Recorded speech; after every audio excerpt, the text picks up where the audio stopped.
আমার অনেক দিনের ইচ্ছা ছিল যে বারান্দায় গাছ লাগাবো। তো আগের বাসায় থাকতে গাছ লাগাতে পারিনি, কারণ ওখানে বারান্দাটা ছোট ছিল। এজন্য আর গাছ লাগানো হলো না। এখন নতুন বাসায় উঠছি, এখানে বারান্দাটা বড় আছে মোটামুটি, আর অনেক রোদ পড়ে। আর এখানে ২টা বারান্দা, তাই ভাবলাম এখানে তো গাছ লাগানোই যায়। তো আজকে ২টা গাছ কিনে নিয়ে আসছি। একটা হচ্ছে মরিচ গাছ আর একটা হচ্ছে গাঁদা ফুল গাছ। তো আমি কখনো গাছ লাগাই নাই, এই প্রথম লাগাচ্ছি। আমার গাছ লাগানো ঠিক আছে কি না, গাছের পরিচর্যা কিভাবে করতে হয় আসলে আমি জানি না। তো আপনারা যদি কেউ জেনে থাকেন কমেন্ট করে জানাবেন। এই তো এখানে মরিচ গাছটা বসাইছি, আর এখানে গাঁদা ফুল গাছটা এখন বসাবো।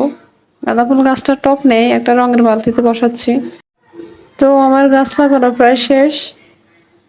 গাছগুলো কেমন হলো সবাই কমেন্ট করে জানাবেন। আর সবাই ভালো থাকবেন। আল্লাহ হাফেজ।